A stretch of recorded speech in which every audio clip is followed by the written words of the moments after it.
హల్లెలూయా. దేవుని పరిశుద్ధమైన నామానికి మహిమ కలుగును గాక. వచ్చిన దేవులందరికీ శుభములు ఆశీర్వాదాలు దేవుడు దయచేయను గాక. ఆమేన్. చూడండి ప్రియ దేవుని ద్వారా చాలా మంది కూడా మనం గమనించవచ్చు, చాలా చోట్ల లోకంలో చాలా బలంగా ఉంటారు, దేవుని దగ్గరికి వచ్చి బలహీనంగా ఉంటారు. తర్వాత వారి జీవితంలో చూసినప్పుడు తర్వాత వారి బలము కూడా ఏమి కూడా సహకరించదు. కానీ నువ్వు ఎక్కడ బలంగా ఉండాలి అని అంటే దేవునిలో బలంగా ఉండాలి. దేవునిలో బలంగా ఉండాలి అని నువ్వు ప్రార్థన చేయాలి. బలంగా దేవా నీ సన్నిధిలో నీలో నేను బలంగా ఉండాలి.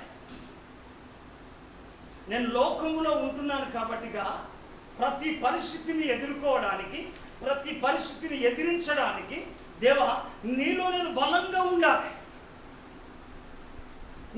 నీ బలమైన నీ ఆత్మతోటి, నీ బలమైన నీ శక్తితోటి, నీలో నీ బలముతో నన్ను నింపి నువ్వు బలపరచు ప్రభు అని నువ్వేం కావాలంటే దేవునిలో నువ్వు బలంగా ఉండడానికి దేవుని సన్నిధిలో నువ్వు ప్రార్థన చేయాలి.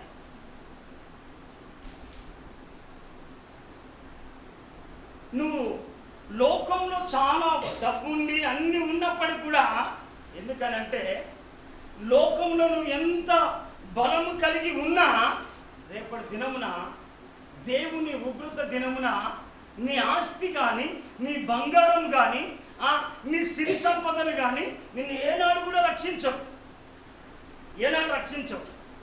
ద గ్రేట్ అలెగ్జాండర్ ఆయన 30 సంవత్సరాల వయసులో చాలా ఏం చేసిందంటే యవన ప్రాయంలో ఉండి ఆయన తన జీవితాన్ని ఏం చేసిందంటే తనకు బలం ఉన్నది కదా, బలగం ఉన్నది కదా అని చెప్పేసి ఏం చేసిందంటే రాజ్యాలను సైతము జయించి బంగారము, వజ్రాలు, వైడూర్యాలు సంపాదించి ఏం చేసిందంటే అన్ని కొల్లగొట్టుకొని సంపాదించాడు ద గ్రేట్ అలెగ్జాండర్. తర్వాత ఆయన ఒకగానొక సందర్భంలో ఏం చేసిందంటే ఆయనకు ఆ యవన ప్రాయంలోనే అన్ని సంపాదించినప్పటికి కూడా, అన్ని జయించినప్పటికి కూడా మరణం దగ్గరికి వచ్చేసరికి ఏ వైద్యుడు కానీ, ఈ వజ్రాలు కానీ, డబ్బు కానీ అతన్ని రక్షించలే.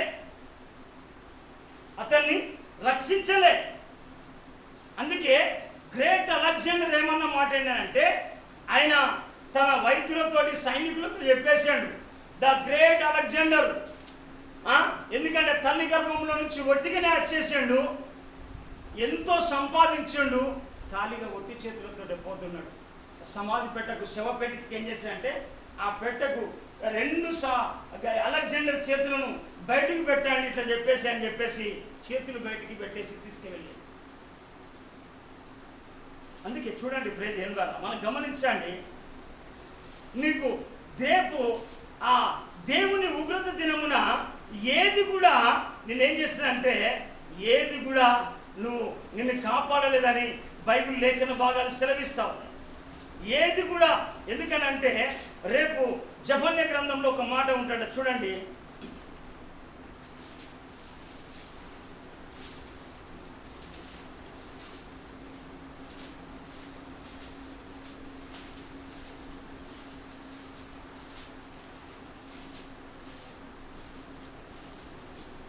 జెఫన్యా గ్రంథము 1వ అధ్యాయము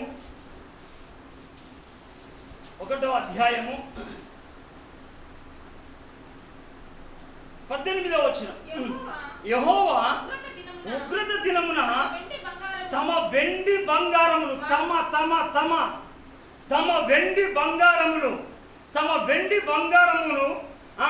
వారిని తప్పింపలేకపోవును.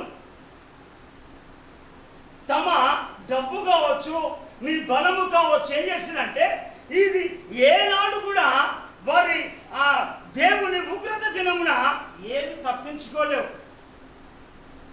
నువ్వు ఈ దినమున బలమున్నదని ఉరికినా కానీ నువ్వేం చేస్తానంటే నీ బలమును తక్కువ చేస్తాడు దేవుడు. అందుకే ఇక్కడ రాయబడిన మాట ఏంటంటే యెహోవా ఉగ్రత దినమున తమ వెండి బంగారమును వారిని తప్పింపలేకపోవును. ఏనాడు కూడా నువ్వు ఎందుకనంటే నువ్వు తప్పించుకోలేవు. నువ్వు అనుకుంటున్నావు కదా, నేను బలం ఉన్నది కదా, నాకు ధనం ఉన్నది కదా, నాకు ఉన్నది కదా అని చెప్పేసి నువ్వు ఉరుకుతా ఉంటే, చూడండి 102వ కీర్తనలో మనం ఒక మాట చూద్దాం. చూడండి 102వ కీర్తన 102వ కీర్తన 22వ వచనం, 23వ వచనం. నేను ప్రయాణము చేయుచుండగా ఆయన నాకు నా బలము కృంగజేసెను. దేవుడు ఏం చేస్తాడంటే, నువ్వు దేవునికి దూరంగా ఉరికితే ఏదో ఒక ముళ్ళు పెట్టి నువ్వు వంచుతాడు. నీ బలమున్నా, నీ డబ్బున్నా, నువ్వు ఎంత ఉరికినా ఏం చేస్తాడంటే నిన్ను దేవుడు ఎలాగైనా మనిషి నిన్ను వంచుతాడు. ఎట్లయినా చాలా మంది అనుకున్నాడు, నువ్వు నాకు బలం ఉన్నది, నాకు బలగం ఉన్నది అని అంటే నీ పరిస్థితిని చూడు. రాబోయే దినాలు ప్రభు సాక్షార్థంగా చూపెట్టాడు. అయితే ప్రియ దేవుని ద్వారా అందుకే మనం కనుక చూస్తే మనం ఎక్కడ బలహీనంగా ఉన్నామో, దేంట్లో బలహీనంగా ఉన్నామో దాంట్లో బలంగా ఉండాలి. ఎందుకు అనంటే దేవుల్లో నువ్వు బలంగా లేకపోతే లోకములో ఉన్న పరిస్థితులు నిన్ను బలహీనపరుస్తాయి, నిన్ను కృంగదీస్తా ఉంటాయి, నిన్ను అవమానపరుస్తా ఉంటాయి. నిన్ను సమస్యలకు గురి చేసినప్పుడు నువ్వేంటంటే దేవుని యొక్క బలముతో నింపబడాలి, దేవుని శక్తితో నింపబడాలి, దేవుని అభిషేకముతో నింపబడాలి, దేవుని కృపతో నింపబడాలి, దేవుని మహిమతో నింపబడాలి. ఏంటంటే అలా నింపబడకపోతే లోకం ఏం చేస్తుందంటే లోకాశలతో ముంచుతా ఉంటుంది, నేను లోక కార్యాలతో ముంచుతా ఉంటుంది, లోకంలో ఉన్న ఆశలతో ముంచి వేస్తా ఉంటుంది, లోక ఇచ్చలతో నేను ఏం చేస్తా అంటే కుదిపి వేస్తా ఉంటుంది. అప్పుడు ఏం చేస్తావంటే నువ్వు లోకములో విన్యాసాలు చేస్తూ డ్యాన్సులు చేస్తూ వెళుతావు.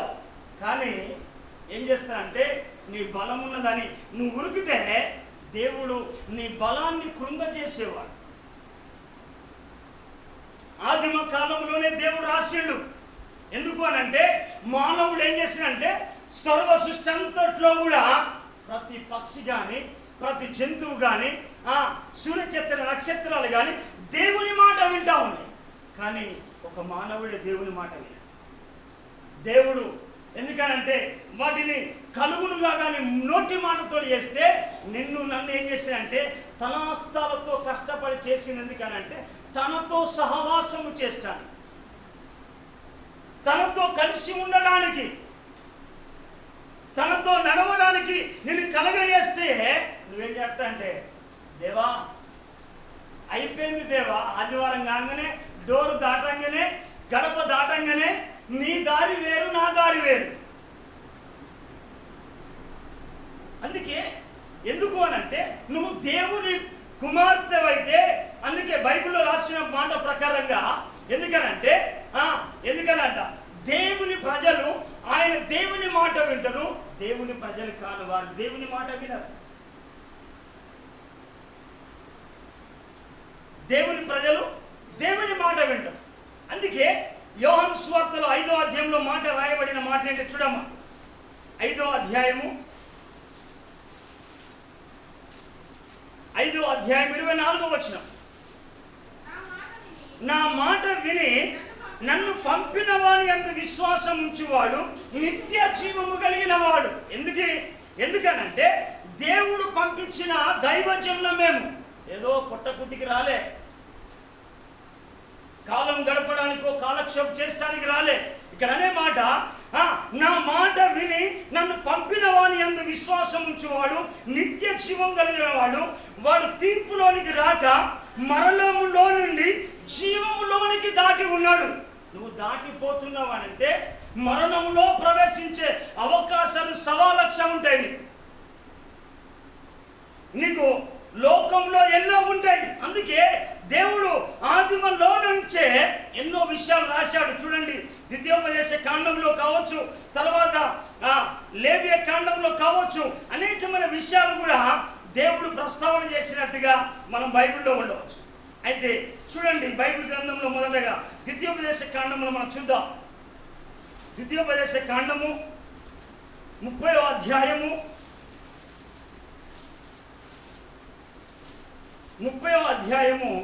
19వ వచనాన్ని మనం చదువుదామా? నేడు జీవమును మరణమును ఆశీర్వాదమును శాపమును నీ ఎదుట ఉంచి భూమి ఆకాశములను సాక్షిగా పెట్టాను. నువ్వు ఉరుకుతావా? ఉరుకు. భూమి ఎక్కడి దాకా వెళ్ళినా నువ్వు ఉంటూనే ఉంటాను. ఆకాశం నువ్వు ఎక్కడి దాకా వెళ్ళినాయే నువ్వు ఉంటుంది. అయితే ఒకవేళ దేవుడు చెప్పిన జీవం కలిగిన మాటను నిరాకరించకు. భూమి ఆకాశములు గతించిన దేవుని మాటలు గతించవు. దేవుని మాట రాగానే ఆ జీవం కలిగిన మాట ద్వారా వాటిని హత్తుకొని వాటిని హృదయంలో చేర్చుకొని వాటి ప్రకారంగా జీవించే వాళ్ళమై మనం ఉండాలి. ప్రజలారా, హల్లెలూయా. మనం జీవించే వాళ్ళమై ఉంటే దేవుని జీవం మనలో ప్రసారం అవుతాడు. దేవుని యొక్క శక్తి మనలో ప్రసారం అవుతాడు. అందుకే ఇక్కడ అంటాడు, నేడు జీవము మరణము ఆశీర్వాదము శాపం వీటిని 4 పెట్టాను. ఏది కోరుకుంటావు అది నీ ఇష్టం. అది యువర్ ఓపెన్, నీకు ఆలోచన. అయితే మనం ఏంటంటే ప్రేదేం బాగా, అందుకే మనము దేవుని పిల్లం కనుక మనం ఏం కావాలంటే దేవునిలో బలంగా ఉండాలి. దేవునిలో బలంగా ఉండాలంటే ప్రార్థన జీవితం కలిగి ఉండాలి. అంటే దేవునిలో, ఎందుకనంటే ఈ ఇల్లు స్టాండర్డ్ కావాలంటే ఈ ఇల్లుకి ఏం కావాలంటే బలమైన పునాది కావాలి, మంచి పునాది కావాలి.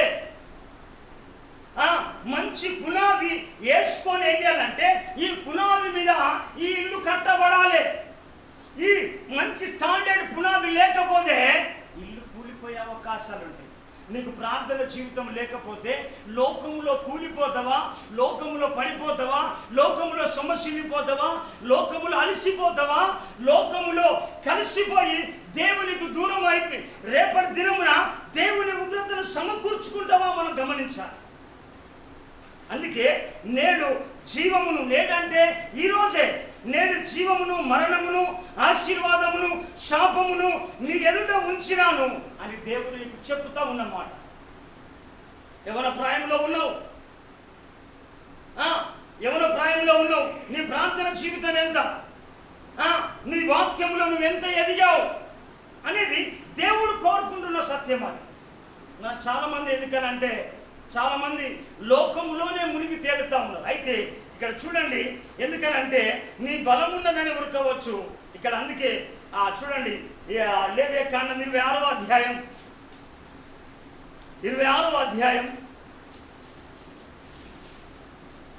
19-20 వచనాలు చదువుదామా?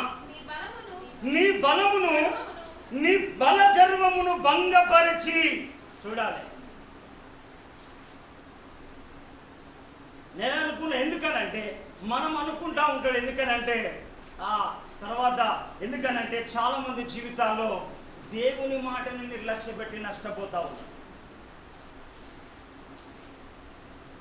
ఒకప్పుడు దేవుడు అంటే ఆసక్తి, వైరాగ్యం, విశ్వాసం, ప్రేమ, మందిరం అంటే ఎక్కువ ఆసక్తి. కానీ నేను చెప్పే మాట, నువ్వు దేవునిలో బలంగా ఉంటే ప్రతి పరిస్థితిని ప్రార్థన ద్వారా మార్చుకోగలవు. ఆ ప్రార్థన శక్తి నువ్వు కలిగి ఉంటే, ఆ ప్రార్థన అభిషేకం కలిగి ఉంటే నువ్వేం కావాలంటే దేవునిలో బలంగా ఉండాలంటే నువ్వు బలమైన ప్రార్థన జీవితం కలిగి ఉండాలి. ప్రార్థన ద్వారా, దేవా నేను నీలో బలంగా ఉండాలి అయ్యా, నీ చేతిలో ఒక బలమైన సాధనంగా ఉండాలి, నువ్వు వాడుకునే ఒక పాత్రగా ఉండాలి, నువ్వు ఒక అర్హమైన పాత్రగా ఉండాలి, నీ చేతిలో నేను ఒక పనిముట్టుగా నేను ఉండాలి. వయసు ఏ వయసు అయితే అంది, ముసలి వాళ్ళమైనా పర్లే, ఏ వయసు అయినా పర్లే, ఏం కావాలంటే దేవా నీ ప్రార్థన ఏంటిదంటే ఆ ప్రార్థన, దేవా నీ చేతిలో నేను బలంగా ఉండాలి, నీలో నేను బలంగా ఉండాలి. లోకంలో కాదు ప్రభా, లోకంలో నుంచి, పాపము నుంచి, శాపము నుంచి, రోగము నుంచి, అపవిత్రత నుంచి, కీడు నుంచి నన్ను రక్షించినావు. నేను నీలో బలంగా ఉండాలి, నీలో నేను బలహీనంగా ఉండకూడదు అని నీ ప్రార్థన జీవితమై ఉండాలి. అయితే నేను ఏమైపోతున్నానంటే ఈ బలమే అనుకొని చెప్పేసి ఉరుకుతా ఉన్నారు చాలామంది. ఉరికితే దేవునికి దొరకవా? ఎక్కడనో చిల్లు పెంక పెట్టినట్టుగా చిన్న సమస్య పెడితే నువ్వు కథలవు, పిట్ట కథ కొట్టుకున్నట్టు కొట్టుకుంటావు. అందుకే నువ్వు దేవునిలో బలంగా ఉండడానికి నువ్వు ప్రార్థన చేయాలి. మొదటి మాట ఏంటిదంటే మన ప్రార్థన జీవితం కలిగి ఉండాలి. ఆ ప్రార్థన ఏమై ఉండాలంటే, దేవా నేను బలంగా ఉండాలి. ఎలా ఉండాలో చెప్పాలి. నీలో దేవా చెప్పు, దేవా నీ సన్నిధిలో నీలో నేను బలంగా ఉండాలి, నేను బలంగా ఉండాలి. అందుకే చూడండి కీర్తనల గ్రంథము 68వ అధ్యాయము, 68వ అధ్యాయము, కీర్తనల గ్రంథము 68వ అధ్యాయము 68వ అధ్యాయము 28వ వచనం. నీ దేవుడు నీకు బలము కలిగ నియమించి ఉన్నాడు. అంటే నువ్వు దేవుణ్ణి కోరుకోవాలి. నువ్వేంటంటే దేవా నీలో నేను బలంగా ఉండాలనుకున్నప్పుడు దేవుడు ఏం చేస్తాడంటే నీకు బలము కలిగ నియమిస్తా అంటాడు. దేవునికి ఆ దేవుడు ఏం చేస్తాడంటే, అరే నా పిల్లలు నాలో బలంగా ఉండాలనుకుంటున్నాడు కాబట్టిగా దేవుడు ఏం చేస్తాడంటే తన బలమును కలిగ నియమిస్తాడు. హల్లెలూయా. లేకుంటే ఎందుకనంటే చాలా మంది అడిగే వాటాలు ఏంటిది, అయ్యా ఆశీర్వాదం వస్తా అంటది. నువ్వు దేవుల్లో బలంగా ఉంటే ఆటోమేటిక్గా ఆశీర్వాదాలు వస్తాంటాయి, దీవెనలు వస్తాంటాయి, స్వస్థత ఇస్తా అంటాడు, ఉద్యోగాలు వస్తాంటాయి, తర్వాత నీకు సంతానం వస్తూనే ఉంటాంటది. నువ్వు దేవుల్లో జీరో ఉంటావు, లోకంలో హీరో అవుతావు.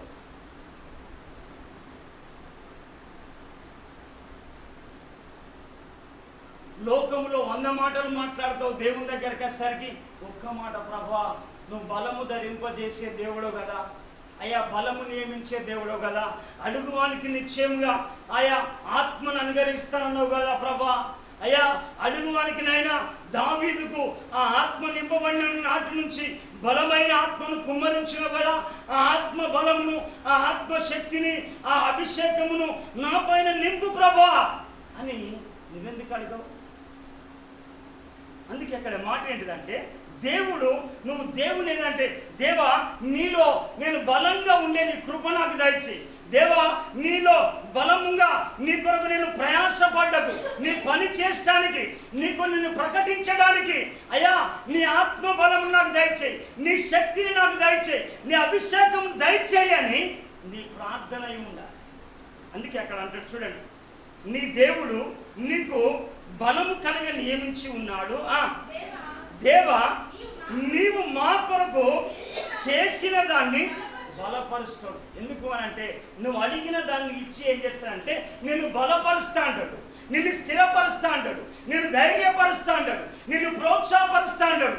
నువ్వు దేవుల్లో బలంగా ఉన్నప్పుడు ఏ అపవాది కూడా నువ్వు భయపడలేవు, ఏ చీకటి కూడా భయపడలేవు, ఏ సమస్య కూడా భయపడలేవు, ఏ శోధన కూడా భయపడలేవు.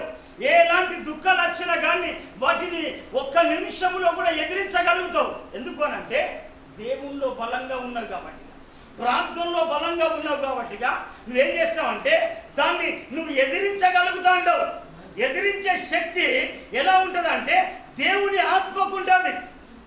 ఆ ఆత్మ ద్వారా ఏం చేస్తావంటే అపవాదిని ఎదిరించగలుగుతావు, లోకాన్ని ఎదిరించగలుగుతావు, పాపాన్ని ఎదిరించగలుగుతావు. ఎందుకనంటే ఆ చీకటిని ఎదిరించగలుగుతావు, ప్రతి శోధనను కూడా ఎదిరించగలుగుతావు. అలా నువ్వు దేవుల్లో బలంగా లేకుంటే నువ్వు దేన్ని ఎదిరించలేవు. మనం ఉండవలసింది ఎక్కడంటే దేవుల్లో బలంగా ఉండాలి. దేవుల్లో బలంగా ఉంటే అక్కడ ఏమన్నాడు ఆయన, దేవా నీవు మా కొరకు చేసిన దాన్ని బలపరచుము అంటే. అయితే ఈ కీర్తన రాసిన కర్త ఏమంటుందంటే దేవా నీ దేవుడు నాకు బలమును కలిగ నియమించి ఉన్నాడు అంటే. ఎలా బలము కలిగ నియమించాడంటే దావీదు అడిగిన బలాన్ని. ఎవరిని అడగడానికి? లోకములో ఒక గొలియాతు ఉన్నాడు, సమస్యను క్రియ చేసే గొలియాతు ఉన్నాడు. గొలియాతు అంటే ఎవడు? వాడు సమస్యను క్రియ చేసేవాడు, కుటుంబాల్లో చుచ్చు పెట్టేవాడు, కుటుంబంలో గొడవలు పెట్టేవాడు, కుటుంబంలో శోధన నేర్చేవాడు, కుటుంబంలో వేదనలు తీసుకొచ్చేవాడు, ఒకడంటే ఒకడు గిట్టకుండా వాడు కలగజేసేవాడు. లోకంలో ఒకడు ఉన్నాడు, వాడు ఉన్నాడు. అయితే వాడు ఏం చేస్తాడంటే ఎప్పుడు కూడా స్విచ్చులు పెడతాడు. నువ్వు అనుకుంటావు వాడు మా ఇంటికి రాడనుకుంటావు. ఎందుకనంటే యోబు అంతటి వాడినే ఏం చేసిండంటే కుదిపి వేసేసాడు. అంటే యోబు సమస్య వేరు. యోబు దేవుని దగ్గరనే అపవాది తీసుకొని ఉన్నాడు, పర్మిషన్ తీసుకొని. అయితే అంతటి వాడినే కుదిపి వేస్తే యోబు ఏం చేసిందంటే యథార్థత తప్పలేదు. అంటే అపవాది ఏం చేస్తాడంటే వాడు అటు ఇటు తిరిగేవాడు. చూడండి యోబు గ్రంథం 1వ అధ్యాయం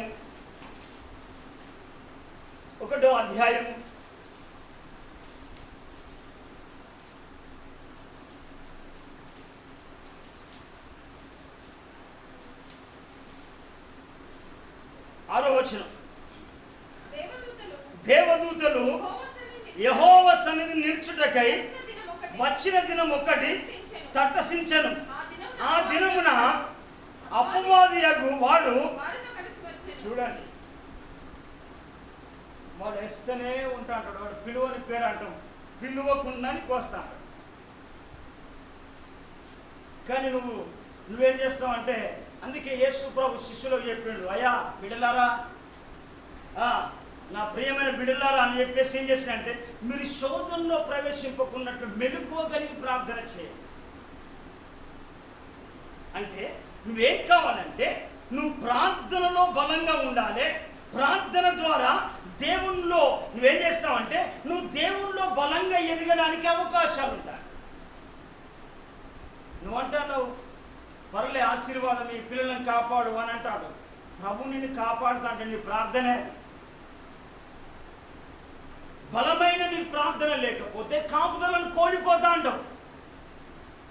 ఎందుకనంటే కంచె దాటిపోతా అంటది. నువ్వేం చేస్తావంటే నువ్వు దేవునికి దూరమైన కొద్ది ఏం చేస్తా అంటే కంచెలన్నీ తెగిపోతాయి. చూడండి బైబిల్ గ్రంథంలో ఒక మాట చూపెడేస్తాయి.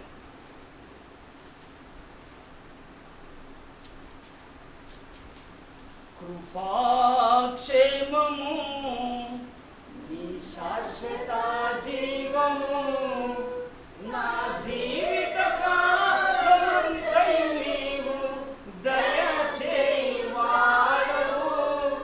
మహోన్నతమైన నీ ఉపకారములు తలంచుచు అనుక్షణము పరవశించెను.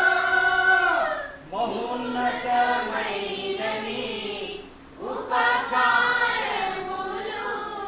తలంచుచు అనుక్షణము పరవశించెను. నీ కృపలోనే పరవశించెను. చూడండి కీర్తనల గ్రంథము 89వ కీర్తన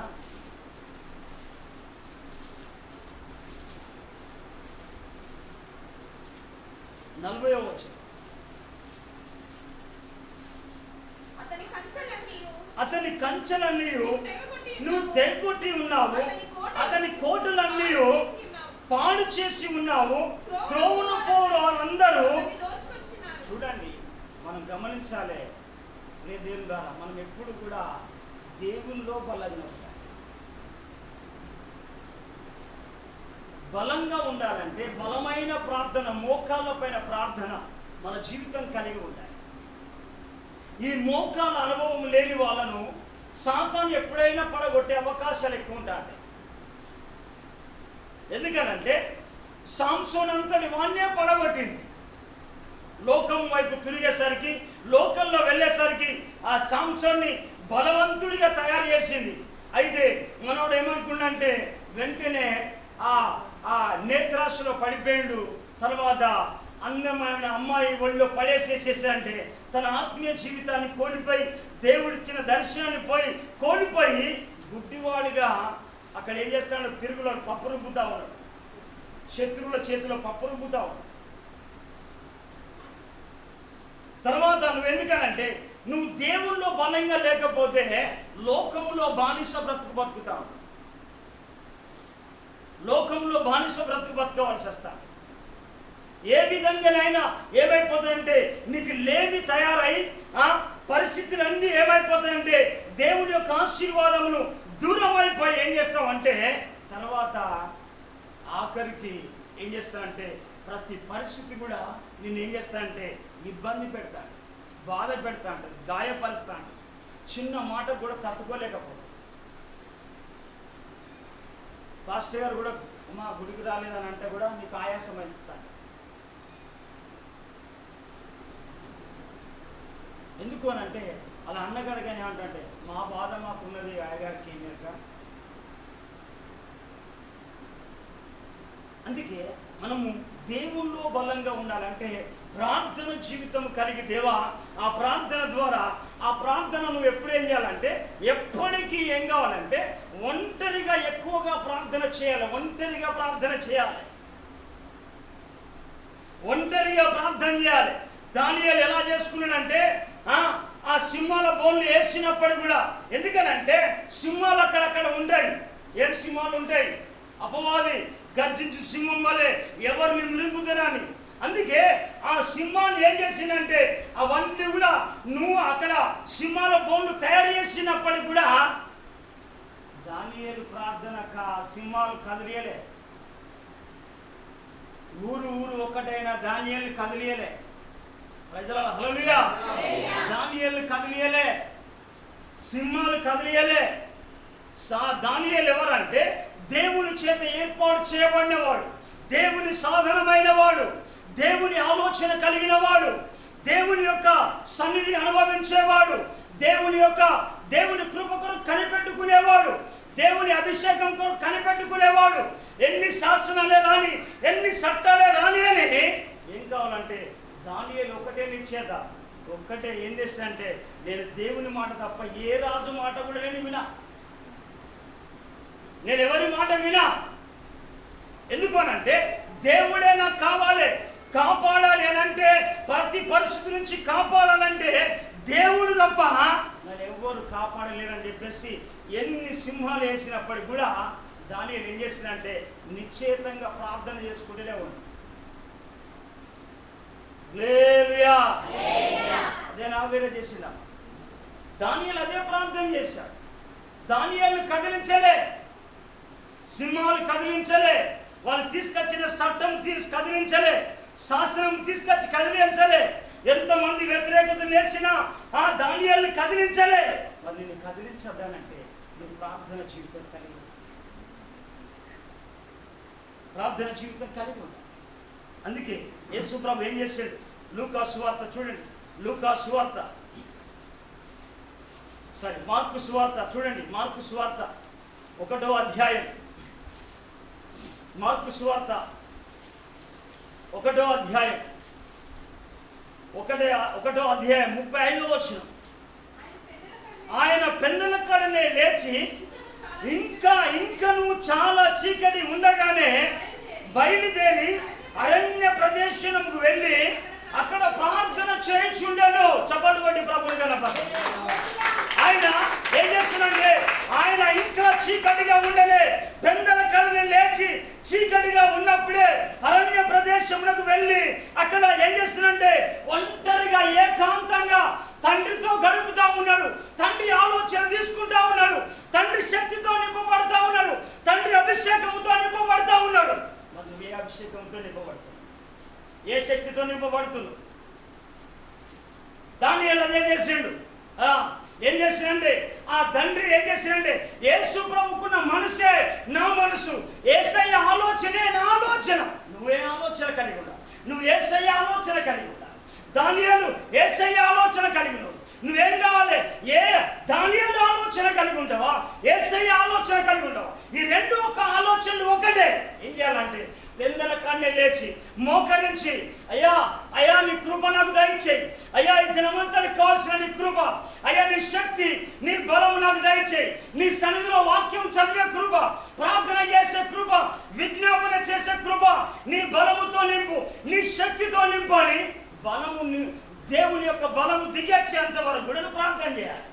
అది ప్రార్థన.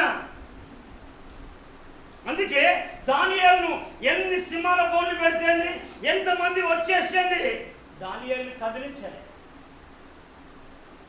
అందుకే ప్రియమైన వారు మనం చూడండి, కీర్తనల గ్రంథం 18వ అధ్యాయం ఒక మాట ఉంటాడు. కీర్తనల గ్రంథము 18వ అధ్యాయము 32వ వచనం. నాకు బలము ధరింపజేయువాడు ఆయనే. ఎందుకు అనంటే నువ్వు దేవుల్లో బలముగా ఉండాలని కోరుకున్నావు కాబట్టిగా నేనేం చేస్తా అంటే నీకు బలము ధరింపజేస్తా అంటాడు, అభిషేకము ధరింపజేస్తా అంటాడు, ఆత్మతో నింపుతా అంటాడు, ఆయన కృపతో నింపుతా అంటాడు, ఆయన శక్తితో నింపుతా అంటాడు, ఆయన మహిమతో నింపుతా అంటాడు, ఆయన ప్రభావంతో నింపుతా అంటాడు. అప్పుడు నింపుతా అంటే చీకటి శక్తులను చూసి భయపడతాడు, అపవిత్రాత్మను పారదోలపడతాడు. నువ్వు ప్రార్థన లేకుంటే, ఆ దేవుని యొక్క శక్తి లేకుంటే, దేవుని బలంగా లేకుంటే అన్ని వాడుకుంటాయి, అన్ని ఆడుకుంటాయి. పరిస్థితులు ఆడుకుంటాయి, సమస్యలు ఆడుకుంటాయి, లోకం ఆడుకుంటుంది, లోకం పాడుకుంటుంది. దానికి పెద్ద వింతేం కాదు. అయితే పేరు దేవునిది, ఊరు లోకముది కాదు. నువ్వు దేవుని బిడ్డవైతే దినదినం ఏం చేయాలంటే దేవుని శక్తితో, దేవుని బలముతో, దేవుని అభిషేకముతో నింపబడాలి.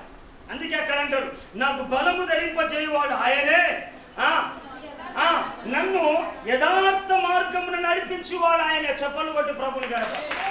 నువ్వు ఎప్పుడైతే దేవుల్లో ఉంటావో యథార్థంగా నడిపిస్తాడు, యథార్థంగా నడిపిస్తాడు ఆయన, యథార్థంగా నడిపిస్తాడు. యథార్థవంతులు ఎవరంటే యథార్థవంతులు తన ప్రవర్తనను చక్కదిద్దుకునే వాళ్ళు. హల్లెలూయా. యథార్థవంతులు ఎవరంటే తన ప్రవర్తనను చక్కదిద్దుకునే వాళ్ళు. యథార్థవంతులు ఎవరు అంటే తన ప్రవర్తనను చక్కదిద్దుకొని తన ప్రవర్తనను చక్కపరుచుకునే వాళ్ళు యథార్థవంతులు. అందుకే యథార్థవంతునికి ఆయన ఏ మేలు చేయక మానడు. మొదటిది ప్రార్థన అయితే, రెండవది ఏం కాదంటే యథార్థంగా మనము జీవించాలి. దేవుల్లో ఉన్నది ఉన్నట్టుగా మనం ఉండాలి.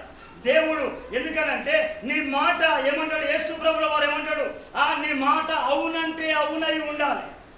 ప్రజలు హల్లెలూయా. నీ మాట అవునంటే అవునై ఉండాలి. అందుకే ఏమంటాడు దేవుడు, ఏమంటాడు ఇక్కడ మాట, నన్ను యథార్థ మార్గంగా నడిపించువాడు. నువ్వు దేవుల్లో బలంగా ఉంటే నిన్ను నడిపిస్తా అంటాడు, గమ్యం వరకు నడిపిస్తా అంటాడు. నా ప్రతి ప్రార్థనకు నీవిచ్చిన ఈవులే లెక్కకు మించిన దీవెనలైనాయి. నా ప్రతి ప్రార్థనకు నీవిచ్చిన ఈవులే లెక్కకు మించిన దీవెనలైనాయి. అడుగులు తడబడక నడిపినది దివ్య వాక్యమే, కడలిని మించిన విశ్వాసమునిచ్చి విజయము చేకూర్చెను. అడుగులు తడబడక నడిపినది దివ్య వాక్యమే, కడలిని మించిన విశ్వాసమునిచ్చి విజయము చేకూర్చెను. నీ వాక్యమే మకరందమై బలపరచెను నన్ను. నా యేసయ్యా స్తుతి పాత్రుడా, ఆరాధన నీకే. నీ వాక్యమే మకరందమై బలపరచెను నన్ను. నా యేసయ్యా స్తుతి పాత్రుడా, ఆరాధన నీకే, ఆరాధన నీకే. యేసు ప్రభు చెప్తా ఉంటాడు చూడండి, మత్తయి సువార్త 5వ అధ్యాయం.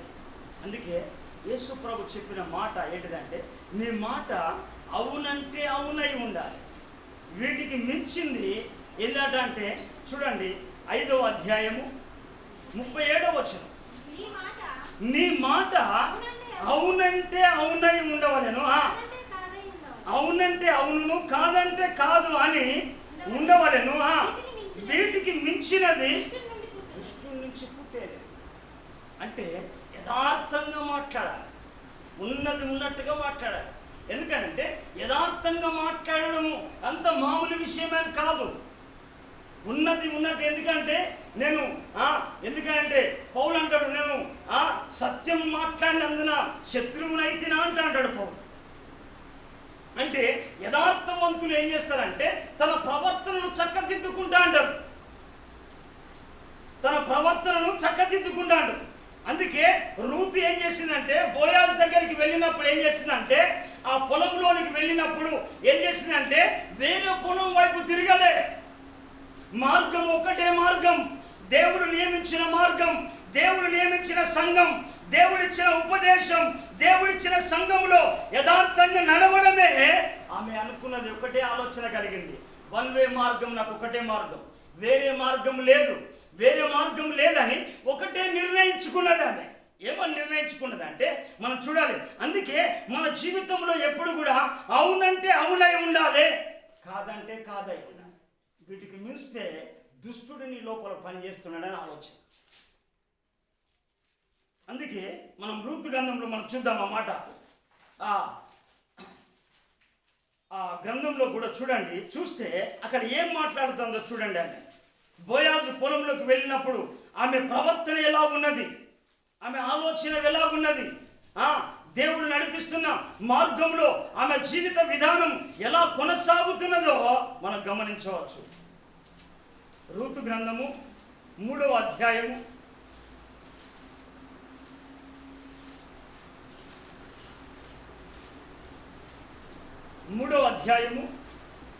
10వ వచనం చూడండి. అతడు నా కుమారి యెహోవా చేత చూడండి. ఎందుకనంటే యథార్థమైన మాట, యథార్థమైన మార్గము, యథార్థమైన జీవితము, యథార్థమైన ప్రార్థన. ఎందుకనంటే యథార్థవంతులకు ఏ మేలు చేయక మానడు కనుక అక్కడ అంటాడు. ఏమంటాడంటే చూడండి, అతడు నా కుమారి, నువ్వు యెహోవా చేత దీవెన నొందిన దానవు. కొద్దివారినే గాని గొప్పవారినే గాని యవనస్తులను వెంబడింపక ఉండుట వలన చూడండి, ఎవరిని పడితే వాళ్ళని వెంబడించాలి.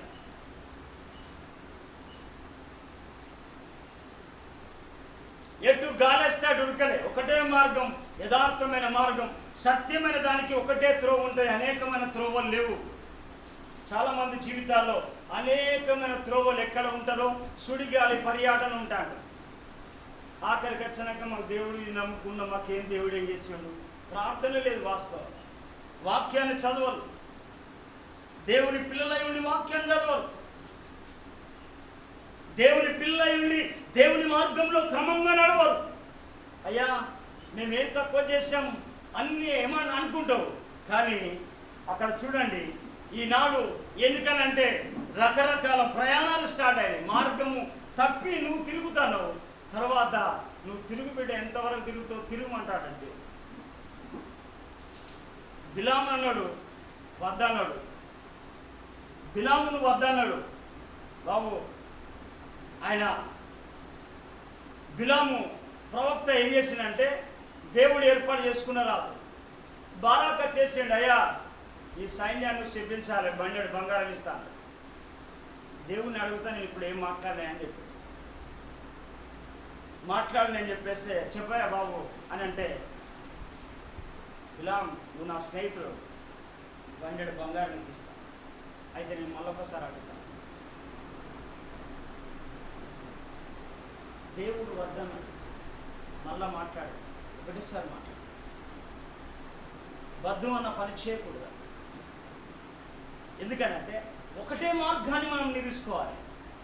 ఇలా కళలో కూడా మారవద్దు, అది క్షణమైన విడవకూడదు. సహవాసం, ఈ ఆత్మీయ సహవాసాన్ని ఎలా కావాలంటే ఈ యథార్థమైన మార్గం అనేది, ఎందుకంటే ఆత్మీయ సహవాసం ఇది. ఈ సహవాసంలో సంతోషము, సమాధానము, బలము, ఆరోగ్యం, అభిషేకము, ప్రేమ, ఇదంతా ఎలా ఉన్నదంటే ఈ ఆత్మీయ మార్గంలోనే ఉన్నది. ఈ ఈ ఆత్మీయ మార్గంలో. అందుకే ఈమె ఏం చేసిందంటే భర్త కోల్పోయినప్పుడు కూడా ఆమె ఏమనుకున్నదంటే, అయ్యా అమ్మా ఏం చేసిందని ఏమన్నదంటే, అత్త నీ జనమే నా జనం, నీ దేవుడే నా దేవుడు, నీవు నిన్ను నన్ను తప్ప మరణము తప్ప ఏది వేరు చేయకూడదు. హల్లెలూయా. అందుకే చూడండి, ఎందుకనంటే ఆమె నిర్ణయాలు కనుక మనం చూస్తే అలాంటి తీర్మానం కలిగి దేవుల్లో ఉన్నది ఎవరు. అందుకే అక్కడ ఏం చేస్తానంటే బోయాజు అక్కడ రాగానే అతడు ఏమంటాడంటే, నా కుమారి నువ్వు యెహోవా చేత దీవెనను నిరదానవు, కొద్దివారినే కానీ గొప్పవారినే కానీ యవనస్తులను కానీ నువ్వు వెంబడింపక ఉండటం వలన నీ మునుపటి ప్రవర్తన కంటే వెనుకడి సత్ప్రవర్తన మరీ ఎక్కువగా ఉన్నది, మంచిగా ఉన్నది. చప్పలు కొట్టు. నీ ప్రవర్తన మారింది. ఒకప్పుడు మంచిగా లేదు, ఇప్పుడు చాలా మంచిగా ఉన్నది. నీ ప్రవర్తన ఎవరిని కానీ కొద్ది వాళ్ళని చూడలేదు, గొప్ప వాళ్ళని చూడలేదు. నీ మార్గం ఏమైందండి? ఎందుకనంటే నేను దీవెన పొందడానికే వచ్చాను, ఆశీర్వాదం పొందడానికే వచ్చాను, క్షేమం పొందడానికే వచ్చానని నువ్వు వచ్చినావు. నీ ప్రవర్తన చాలా చక్కగా ఉన్నది బిడ్డ. నేను నిశ్చయంగా నువ్వు యెహోవా ఆశీర్వాదం పొందిన దానవు అని చెప్పేసి ఆయన యథార్థ మార్గంలో యథార్థవంతులకు ఆయన ఏ మేలు చేయక మానడు ఆయన. అంటే మనం ఏం కావాలంటే దేవుని మార్గంలో యథార్థంగా నడవాలి. ఈ మార్గంలో కూడా మనం బలంగా ఉండాలి. కుడి ఎడమలకు త్రొట్టిళ్ళ కూడా బంగారం ఇస్తానన్నా కానీ బారాకు లాంటి వాళ్ళు బంగారం ఇచ్చినా, బట్టలు పెడతానన్నా, రొట్టెలు పెడతానన్నా ఎవరు నేను కదలను, ఒక్కటే సహవాసం ఉన్నది. అక్కడ ఏమంటారు చూడమ్మా, ఈ మాట ఏమంటారు చూడండి. రూతు గ్రంథం 1వ అధ్యాయం 16వ వచనం.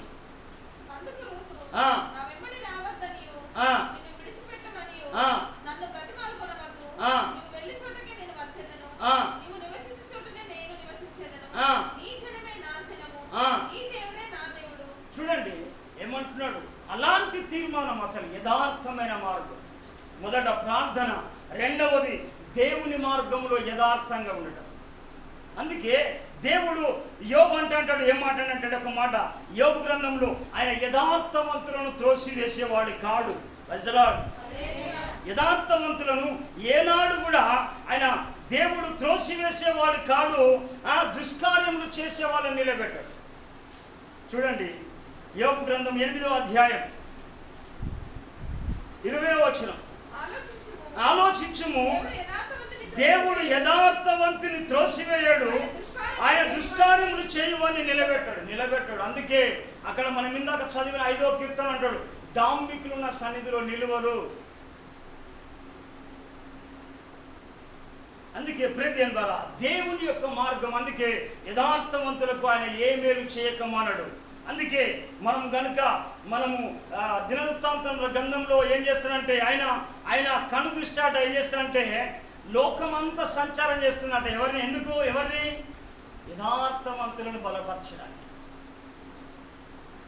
యథార్థవంతులను నిలబెట్టడానికి, ఎలా యథార్థవంతులను పడిపోకుండా కాపాడడానికి.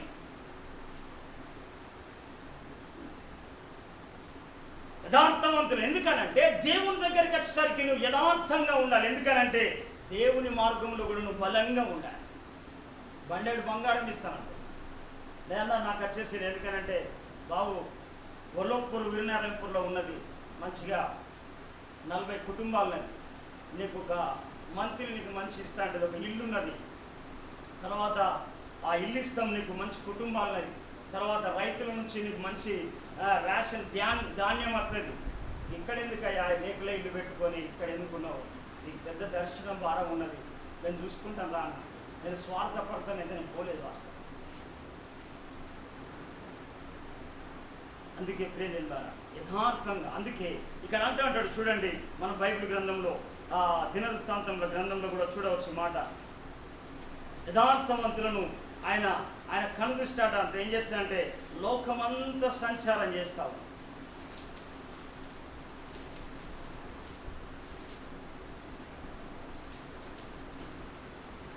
రెండవ దినవృత్తాంతముల గ్రంథము 16వ అధ్యాయము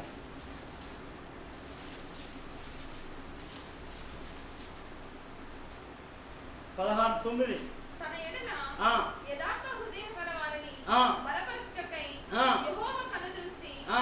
లోకమందంతటా సంచారం చేయుచున్నది. చూడండి ప్రియదేవుని బాగా, ఎందుకనంటే ఆయన తన ఎడల యథార్థవంతులైన వారిని బలపరచుటకై యెహోవా కనుదృష్టి లోకమంతటా సంచారము చేయుచున్నది. అందుకే ప్రియదేవుని బాగా మనము యథార్థంగా మనం ఉండాలి, యథార్థంగా ప్రభుత్వం నడవాలి, ప్రార్థనలో బలంగా ఉండాలి. మూడో మాట నేను చెప్పేసి నేను త్వరగా నేను ముగిస్తా. ఒకటి చివరి మాట ఇది చూడండి, ఒక మాట చూడండి. బైబిల్ గ్రంథంలో యాకోబు పత్రికలో ఒక మాట చెప్పేసి మనం త్వరగా మనం ముందుకు వెళ్తాం.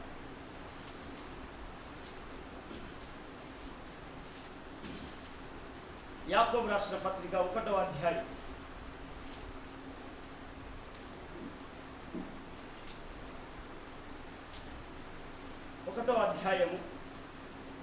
21వ వచనం చూడండి. అందుచేత సమస్త కల్మషమును విర్రవీగుచున్న దుష్టత్వమును మాని లోపల నాటబడి మీ ఆత్మలను రక్షించుటకు శక్తి కలిగిన వాక్యమును సాత్వికముతో అంగీకరించాడు. చప్పట్లు కొట్టుకోమని సాత్వికముతో అంగీకరించాలి. ఏంటిది? ఎలాంటిది? ఏదైతే మానాలో మనం మానాలి. ఏమంటుడంటే అందుచేత సమస్త కల్మషమును విర్రవీగుచున్న దుష్టత్వమును మాని లోపల నాటబడిన మీ ఆత్మలను రక్షించుటకు శక్తి కలిగిన వాక్యమును సాత్వికముతో. ఎలానట? సాత్వికము. అందుకే అన్నారు సాత్వికులు ధన్యులు, వారు భూలోకమును స్వతంత్రించుకొందురు. ఎందుకనంటే సాత్వికముతో ఏం చేస్తారంటే మృదువుగా ఏం చేయాలంటే ఏంటిది? గొర్రె దేనికి సాదృశ్యం అంటే సాత్వికానికి సూచనగా ఉన్నది. అయితే ఆ శక్తి కలిగిన వాక్యమును సాత్వికముతో మృదువుగా మనం ఆస్వాదించాలి దేవుని లోపలికి. ఎందుకు అనంటే దేవుని యొక్క లోపల ఆత్మ ఉన్నది. ఈ ఆత్మకు ఆహారం ఏంటిదంటే దేవుని యొక్క వాక్యం. ఆ వాక్యము ఎలాగ ఉండాలంటే ఎప్పటికీ సాత్వికంగా. ఇందంటాను తింటా అంటే పటాపట తింటా అంటే ఏమైతే అంటదమ్మా? జల్లెలు తింటే ఏమైతే అంటది అమ్మా? సరళ పడుతుంది. పిల్లలు తింటా అంటే బాబు నిమ్మలంగా తిన్నానా, టైం ఉన్నది మనకు వెళ్దాం, పోదాం, ప్రయాణమైనా కావచ్చు, నిమ్మలంగా తినండి అంటే దేవుని యొక్క వాక్యాన్ని మనం ఏం కావాలంటే సాత్వికముతో నీ ఆత్మకు ఆహారాన్ని నువ్వు పెట్టాలి. నువ్వు ప్రార్థన చేయాలంటే ఈ మార్గంలో ఆత్మీయ పోరాటంలో ముందుకు వెళుతా అంటే ఎందుకనంటే దానికి మనం వెళ్ళాలి అని అంటే మనకేం కావాలి? మనకు చాలా ఏం కావాలి? వాక్యం కావాలి.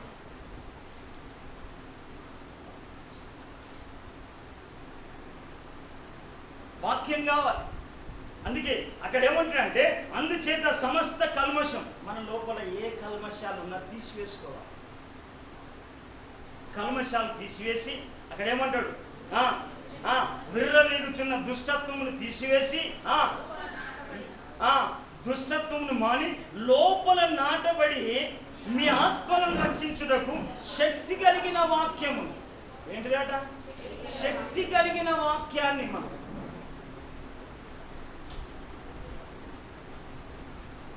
నేను కూడా ఉన్నానయ్యా, నన్ను వాడుకో యేసయ్యా. నేను కూడా ఉన్నానయ్యా, నన్ను వాడుకో యేసయ్యా. పనికిరాని పాత్రలని నన్ను వాడవేయకో యేసయ్యా. పనికిరాని పాత్రలని నన్ను వాడవేయకో యేసయ్యా. ఇక్కడ ఏమంటాడంటే ఇవన్నీ ఏవైతే మానాలో మానాలి. తర్వాత లోకంలో అన్ని చేసుకుంటా, మళ్ళీ వాక్యాన్ని చదువుకుంటా, ప్రార్థన చేసుకుంటా, మార్గంలో నడుచుకుంటా నీ మార్గము నీ ఆత్మకి బలం రాదు. ఆత్మ బలహీనమైంది. చూడండి, నేను తరచు చెప్తూనే ఉన్న మాట, ఈ పాత్రలో, ఒక పాత్రలో మంచినీళ్ళు ఉన్నాయి, మరొక పాత్రలో మంచిగా లేని వాటర్ ఉంది. ఈ రెండు కలిస్తే ఏమైతే చెప్పాలి? అరే మంచి వాటర్ ఉన్నది కదా, మరి ఇంట్లో పోస్తే మంచిగానే కావాలి కదా. అందుకే మీ లోపల కల్మషం ఉన్న, దుష్టత్వం ఉన్న, తర్వాత బిర్రవీగడం ఏంటంటే అహంకారం ఉన్న, ఏం చేసిందంటే వాక్యం నీ లోపల పనిచేయదు.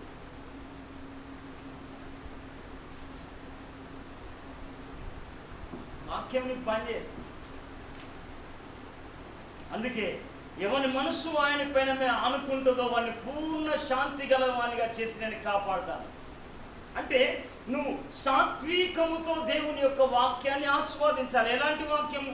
శక్తి కలిగిన వాక్యం.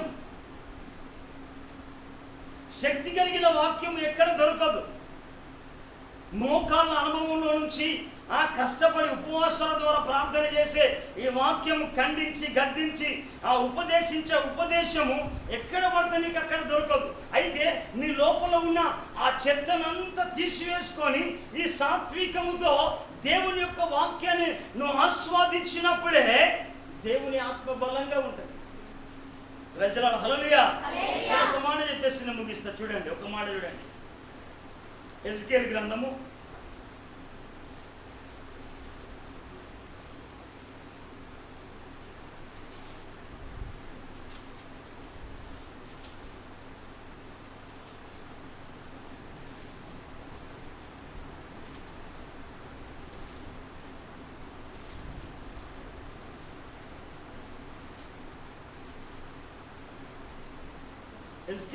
2వ అధ్యాయం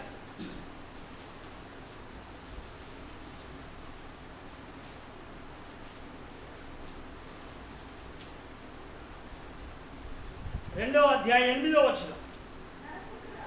నరపుత్రుడా, వారు తిరుగుబాటు చేసినట్లు నువ్వేంది? వాళ్ళు తిరుగుబాటు చేస్తూ ఉన్నారు. దేవుని మాట విని తిరుగుబాటు చేస్తూ ఉన్నారు. తిరుగుబాటు చేసిన మోషకు, తిరుగుబాటు చేసిన దాతాను అభిరాములు ఏమన్నారా? భూమి నెరవేర్చింది, సునామీ వెంటనే వచ్చేసింది. దేవుని మాటకు మనం ఎప్పుడైనా విధేయత కలిగి జీవించాలి.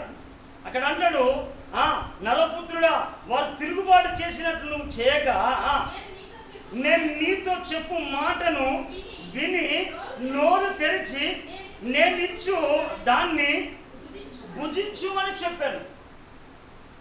అంటే దేవుని యొక్క మాటలను మనం ఏం కావాలంటే అనుదినము మనము చదవాలి, అనుదినము మనం ధ్యానించాలి, అనుదినము మన హృదయానికి ఆస్వాదించుకోవాలి, అనుదినము ఈ మంచి మాటలన్నిటిని కూడా మన హృదయంలో మనము చేర్చుకోవాలి. ప్రజల హల్లెలూయా. ఎందుకనంటే మనం ఈ మాటలను కనుక మనం ఆస్వాదించకపోతే ఏం జరగదు, మన జీవితంలో మార్పు అనేది రాదు. వాక్యము ద్వారానే నీకు మార్పు జరుగుతా ఉంటుంది. వాక్యము ద్వారానే నువ్వు ఆత్మలో బలంగా ఉంటాడు. ప్రార్థన ఒక మెట్టు అయితే, మార్గంలో 2వ మెట్టు అయితే, ఈ వాక్యము 3వ మెట్టు అయితే, ఈ ఆత్మకు కావలసిన ఆహారాన్ని, శరీరానికి కావలసిన ఆహారం పెడతా ఉన్నాం. ఆత్మకు కావలసిన ఆహారం లేకపోతే ఆత్మ బలహీనమైపోతా ఉంటుంది. పాపం చేసినప్పుడు ఆత్మ దుఃఖపడతా ఉంటుంది. పాపము చేసినప్పుడు మనం దేవుని ప్రార్థన చేసినప్పుడు ఆత్మ చల్లారిపోతూ ఉంటుంది. నువ్వు ఏదైనా పరిస్థితి వచ్చినప్పుడు ఈ ఆత్మ నిన్ను ఆ సమస్యను ఎదిరించాలంటే ఈ శరీరం నీకు సహకరించదు. వెంటనే శరీరం డల్ అయిపోతాడు. సమస్య రాగానే చూడండి, అబ్బా తలకే పని చేయట్లేదు, శరీరం పని చేయట్లేదు.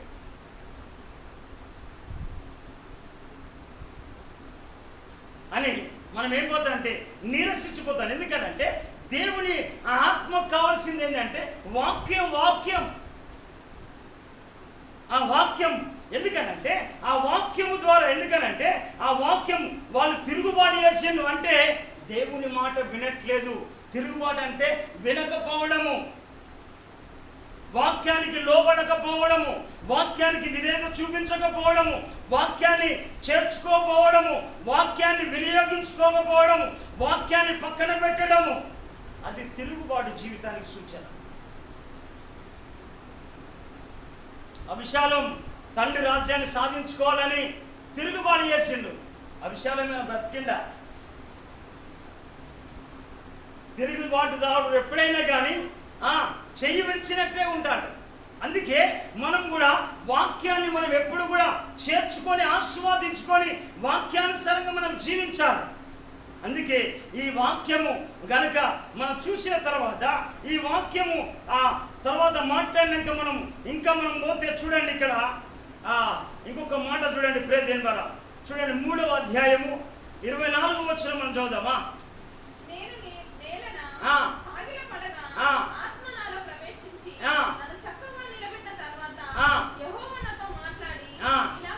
చూడండి, ఎందుకనంటే ఈ చక్కగా నిలబడాలన్నా ఏం చేసిందంటే దేవుని యొక్క వాక్యమే. ఒకగానొక దినమున దేవుడు ఈ ఎజికేల్ ఎలాగైనా చేసి ప్రార్థన చేసుకుంటూ వాక్యం చేస్తూ దేవునితో ఉంటాంటే ఒక్కసారి ఎండిన లోయకు తీసుకుపోయాడు. ఎండిన లోయకి